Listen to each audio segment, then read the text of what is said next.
Joining us now on the Army Rock Show, we have Katie Taze, the vocalist from Romantic Rebel. These guys and gal have taken off like crazy since 8 months ago when I first met you guys. Katie, welcome to the show. Thank you for having me. So, man, you guys really have exploded. You know, I met you guys I guess it's been about 8 months ago out at Rockfest last year, and you guys have been on tour with so many people. Now you've got a brand new tour coming up in just a couple days. Why don't you fill folks in on that a little bit? Yeah, we got quite a few things coming up. We're doing some dates with Red and Islander and 3 Years Hollow, and we're good friends with Islander and 3 Years Hollow too. We love those guys, so that'll be fun. And then we got a lot of other things coming up. We got some, oh my goodness, like Texas Hippie Coalition dates. We got Tantrip dates, a bunch of other things I can't remember right now. Yeah. So, man, tell me a little bit about this tour. It looks like you're going to be hitting mostly some Midwest states around there. They're great bands that you guys are going out with. For sure, yeah. We got Iowa. We got actually an Illinois date, which is surprising. We hardly ever play in our home state, which is funny. And we got Wisconsin. Oh, what else we got? I believe there might be an Indiana somewhere in there. Don't have it in front of me, but yes, definitely more Midwest, centralized in the Midwest. So how does that work out that you guys play more on the road than in your home state? That's kind of funny. I don't hear that from a lot of bands.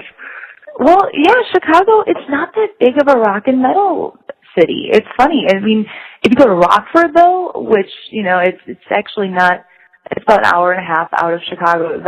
They love rock and metal. But Chicago, they're more into the indie stuff. Now, when I first met you guys, I was a little bit taken by, I'm an older guy here, and you guys were kind of a young band. One of the first things when I met you, I was just so impressed with the shirts you guys were wearing. I saw like a lot of 80s kind of rock shirts.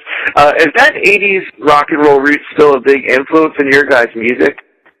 It is sometimes. We're really more into the modern bands coming out, but we definitely take influences from 80s bands. Like, I'm a huge James Hetfield fan. I love Steven Tyler, even though I'm more into the 70s Aerosmith stuff. But yeah, I'm wearing an Iron Maiden shirt right now talking to you. So we love. Yeah, I remember that about you guys.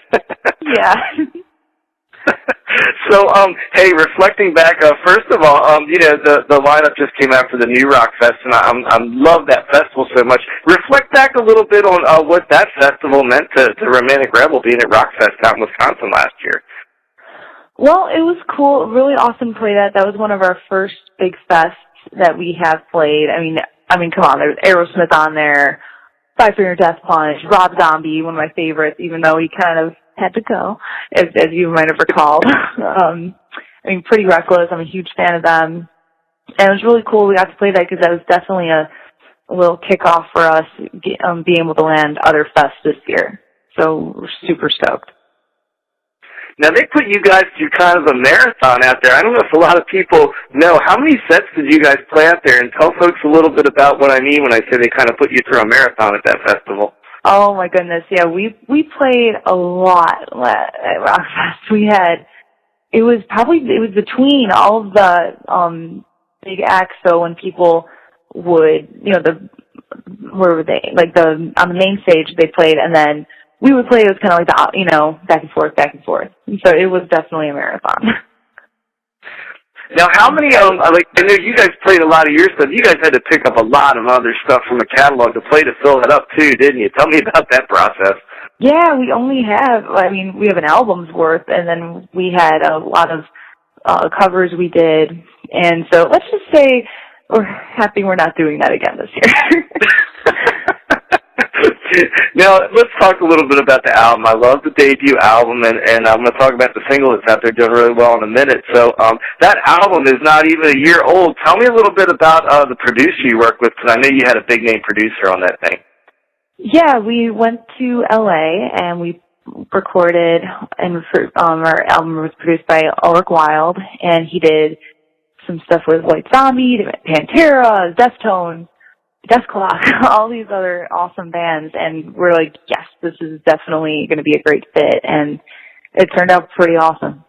Now, tell me about that process going out there. Like, how radically did your music change, or didn't it change? Like, what was the biggest thing you learned, as a band going out there and working with a producer that produced all those national, powerhouses like that? What was the biggest thing you learned from working with Ulrich?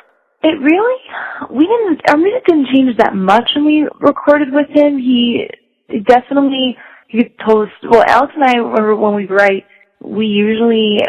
the hardest thing for us to write is bridges. We never, in songs, we can write really good ones, but it always takes a while, and he was always like, you need to put them in there, kind of like you just, motivating us. And then also, Alex had an instrumental that he never wanted lyrics to, and that ended up being Sorry on the album, because Ulrich said, this is a great song, you need to add lyrics, and I said, all right, let me try. And so he definitely pushed us to just expand more on what we already had.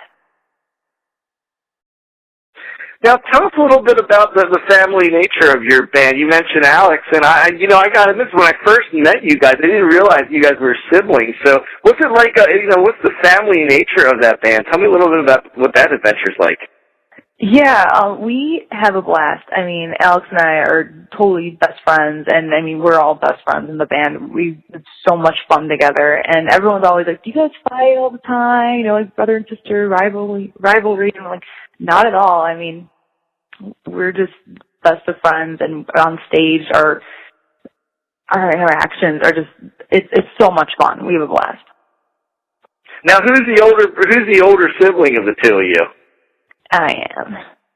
You're the older one, okay. So do you get to boss him around when you guys are out on tour being the older one, or how does that work? No. No, I mean, I may be older, but I'm definitely shorter, so I feel like he's, sometimes the older brother, but not really, but he's definitely the leader of the band, and, he doesn't, we're all, calling shots together, but he's definitely, the guy that, all right, let's do this, everybody. So he's kind of the boss around there.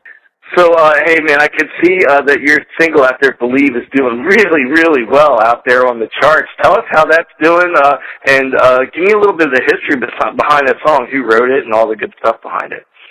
Oh, man, yeah, we're completely stoked about that. That song is all about sticking to your guns, and having anybody is doubting you and says you can't do what you want to do and achieve what you want to achieve, is just forget those people and just believe in what you have inside of you. And that's really what all of our music is about, at least the first album for sure. Just don't follow the crowd, stick to what you believe in, and don't let any pressure that anybody's trying to put on you change how you feel about things. Now, the writing process of that song, how do you guys do the writing? Does Alex do the musician and you do the vocals, or how does the writing process work for you guys? Basically, that is what it is. Usually, Alex comes up with the whole or most of the music, and then I'll listen to it and then come up with lyrics for it. But lately, that was the first album, but now it's more of a back and forth thing where I'll come up with a whole line with lyrics, but they actually had the melody to it too, and then he'll put music behind it. And so, yeah, it's getting more involved and more dynamic, our writing process, so I'm really excited for everything coming up. Now, what's your earliest memory of writing a song with Alex? You two as brothers, so can you remember the first song you wrote, and how old were you guys? Yes, I do. It was when the band was just this idea that he had after he was out of his other bands, and I wanted to be in a band so badly, and he came up with this one song, and it was called Waste My Mind, and we had this little EP that we put it on, and we wrote that, and then the song On My Own, I started coming up with lyrics. It was called On My Own. I came up with lyrics for it, and it was funny. I think they're okay. I don't think I'd bring them out again so quickly, obviously, and I think I was like, how old was I? Maybe 20 or 20, I think so, or 21. And then Alex, he's 3 years younger than me, so he would have been 17 or 18. So as much as you guys travel, and I don't want you to name names when I ask you this, but I want you to think back. You guys have played a bajillion dates, so what is that one club that you looked at, where you're like, this is the one I'm paying my dues? And don't name it, but just tell me about the experience of, have you ever walked into a club and just said, wow, we're paying our dues right now.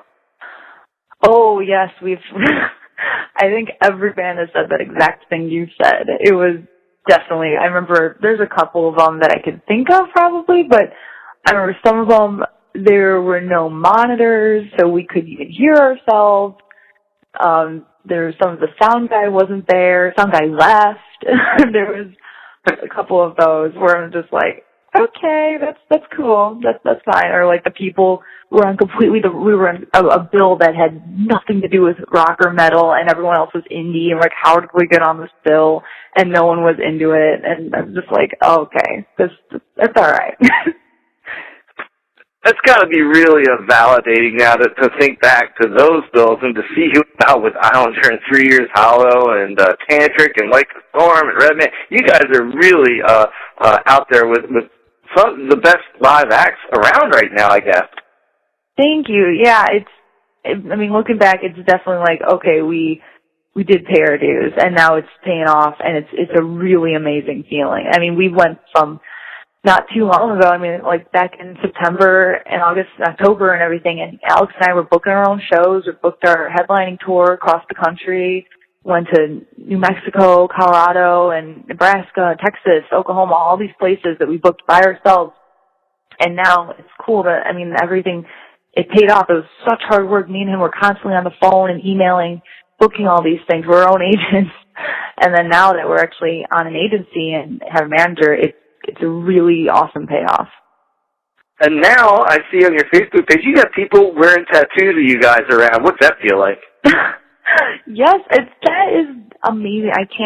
That is mind-blowing to me, that people would want our signatures and want our lyrics that we wrote, that they mean so much to them.